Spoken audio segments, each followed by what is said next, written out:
মানুষ যখন মানুষকে কষ্ট দেয়, যে কষ্ট দেনেওয়ালা তার লাইফে 4টা বিপদ আসে। বলেন তো কয়টা বিপদ আসে? 4টা। 1 নাম্বার, যে মানুষকে কষ্ট দেয়, যে মানুষের সঙ্গে প্রতারণা করে, যে মানুষকে কথা দিয়ে কথা রাখে না, আমানতের খেয়ানত করে, বিভিন্নভাবে কষ্ট দেয়, তাদের লাইফে 4টা কষ্ট মাস্ট আসে। নাম্বার 1 কষ্ট হচ্ছে এই যে তারা they can't get the peace of heart. তারা মনের প্রশান্তি হারিয়ে ফেলে। মনের প্রশান্তি কোথাও তারা খুঁজে পায় না। মনে রাখবেন, যদি আপনি কাউকে কষ্ট দিয়ে থাকেন তাহলে আপনার মনের যে সুকুন, যে রাহাত, যে পিস, যে শান্তি, এটা হারিয়ে যাবে। এটা আল্লাহ তাআলার পানিশমেন্ট। একজন বান্দা যখন আর একজন বান্দায় কষ্ট দেয়, তখন আল্লাহ তাআলা তার হৃদয়ের সমস্ত শান্তি কেড়ে নেন। তার হৃদয়ে কোনো শান্তি থাকে না। এখন আপনি বলবেন যে হুজুর, কত মানুষ আমারে কষ্ট দিল, ওদেরকে দেখি ডাটসে ঘুরে বেড়ায়, কোনো অশান্তি নাই, টাকা পয়সা, গাড়ি বাড়ি বউ, কোনো কিছুর অভাব নাই, ডাটসে ঘুরতেছে, তাহলে আপনার কথার ব্যাখ্যাটা কি দাঁড়াবে? প্রিয় ভাইয়েরা, বাহ্যিক সুখটা আসল সুখ না, ভেতরের সুখটা হচ্ছে আসল সুখ। কথা বলে ঠিক কিনা? আসল সুখ হচ্ছে ভেতরের সুখ। পিস অফ হার্ট যার নাই, পিস অফ মাইন্ড যার নাই, তার পুরো পৃথিবী থাকলেও তার কোনো কিছু নাই। That means if you have the peace of heart, then you have everything. And if you do not have the peace of heart, then you have nothing. মনের প্রশান্তি যার নাই তার কিছু নাই রে ভাই। এটা মারাত্মক বড় জিনিস। এজন্য যারা মানুষকে কষ্ট দেয় তাদের মনের প্রশান্তিটা হারিয়ে যায়। কাউকে কষ্ট দেবেন না। আমি সবাইকে হাত জোর করে অনুরোধ করছি, আর আমাকে শুনছেন পর্দার আড়াল থেকে যে মায়েরা বোনেরা শুনছেন, সবার কাছে দুটো হাত জোর করে বলছি, কখনো কাউকে কষ্ট দিবেন না। নিজে ভেঙে চুরে চুরমার হয়ে যান, নিজে কষ্ট পেয়ে ভেঙে শেষ হয়ে যান, কাঁদেন, আল্লাহর কাছে দাঁড়ান, তাহাজ্জুদ পড়েন, সেজদায় কান্না করেন, নিজে শেষ হয়ে যান, মানুষকে কষ্ট দিবেন না। এটা বড় মারাত্মক বড় একটা অপরাধ। এটা আমরা ফিল করি না, আমাদের ভেতরে রিয়েলাইজেশনটা নাই। মনের প্রশান্তি হারিয়ে ফেলবেন। খবরদার, বিয়ালাত, মানুষকে কষ্ট দিবেন না। 1 নাম্বার। 2 নাম্বার যে বিপদ আছে সেটা হচ্ছে যারা মানুষকে কষ্ট দেয় তারা তাদের লাইফ থেকে অনেক দামি একটা জিনিস হারায় ফেলে। এটা আমি আমার রিয়েল এক্সপিরিয়েন্স থেকে বলছি, দেখে বলছি, বুঝে বলছি।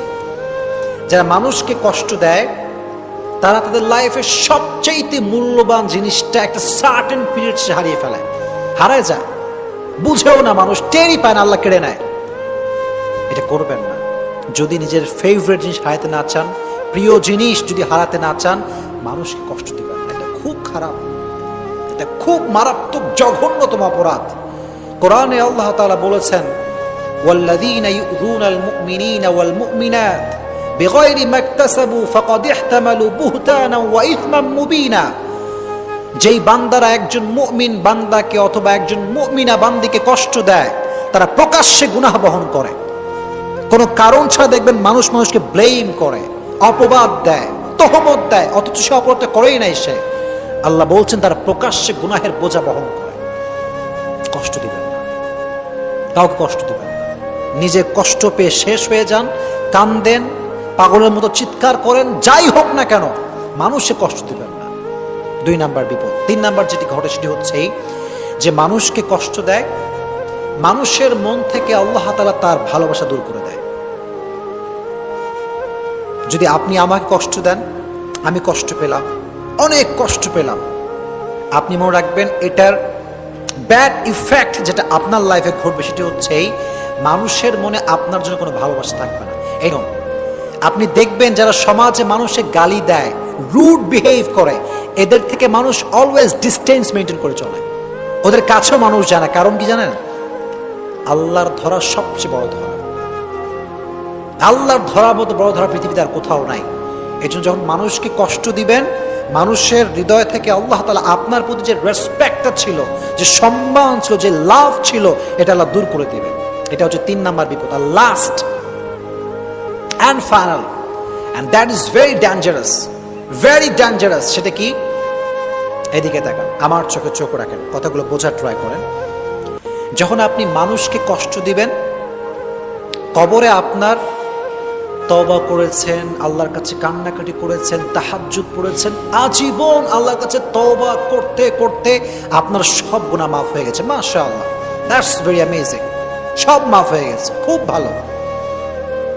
কিন্তু যদি আপনি মানুষকে অজান্তে কষ্ট দিয়ে থাকেন, এই গুনাহটা ক্ষমা হবে না।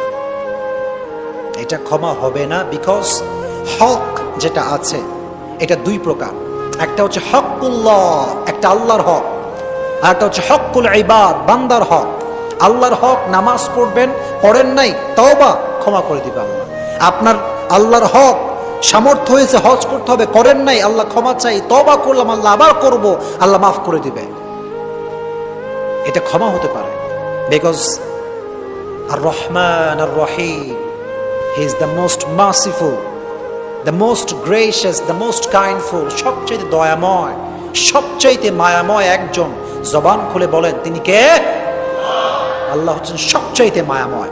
এটা ক্ষমা হতে পারে। বাট হকুল ইবাদ, বান্দার হক, বান্দা ক্ষমা না করলে ক্ষমা হয় না।